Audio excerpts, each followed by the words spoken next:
அண்ணா வானா பட்டாசு வெடிக்கலாம். இல்லடா நான் வரல, நீ போய் வெடி. நான் வெடிக்க போறேன்ப்பா. என்னங்க நீங்க நாளைக்கு தீபாவளி வரப்போது ஒரு என்ஜாய்மெண்ட்டே இல்லாம இருக்கீங்க. தீபாவளி தானே வருது, அதுக்கு என்னம்மா? என்னங்க தீபாவளினா பெரிய பண்டிகைல, என்னாச்சு உங்களுக்கு? ஃபர்ஸ்ட்லாம் நான் சின்ன பையனா இருக்கிறப்போ எப்படா தீபாவளி வரும்னு வெயிட் பண்ணிட்டு இருப்பேன். ஃப்ரெண்ட்ஸ் கேங்ல யாருகிட்ட பட்டாசு அதிகமா இருக்குன்னு எண்ணி பாக்குறதுல இருந்து யார் வீட்டு முன்னாடி பட்டாசு பேப்பர் அதிகமா இருக்குன்னு பார்ப்போம். நாளா பக்கத்து வீட்டுல இருக்க பட்டாசு பேப்பர் எடுத்து எங்க வீட்டு வாசல்ல போட்டுருவேன். ஆமாங்க, நானும் எங்க அக்கால கம்பி மத்தாப்பு புஸ்வானோன்னு தீபாவளியே செம்மையா இருக்குங்க. புசுவானமா? ஏய், நாளா ஆட்டோ பாம்பு, லட்சுமி வெடி, சரஸ்வதி வெடின்னு வெடிச்ச வண்டி. அந்த சத்தம் கேட்டாவே எல்லாரும் அலறுவாங்க. என்ன இப்ப அதெல்லாம் என்னாச்சுனே தெரியலம்மா. பசங்க எல்லாம் எங்கெங்கயோ இருக்காங்க. வெடிக்கிற இன்ட்ரெஸ்டே போயிருச்சுமா. ஏங்க வாங்க. எங்கம்மா கூட்டிட்டு போற? வாங்க.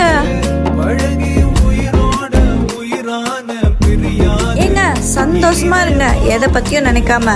இது நம்ம குழந்தையோட கொண்டாடுற ஃபர்ஸ்ட் தீபாவளி.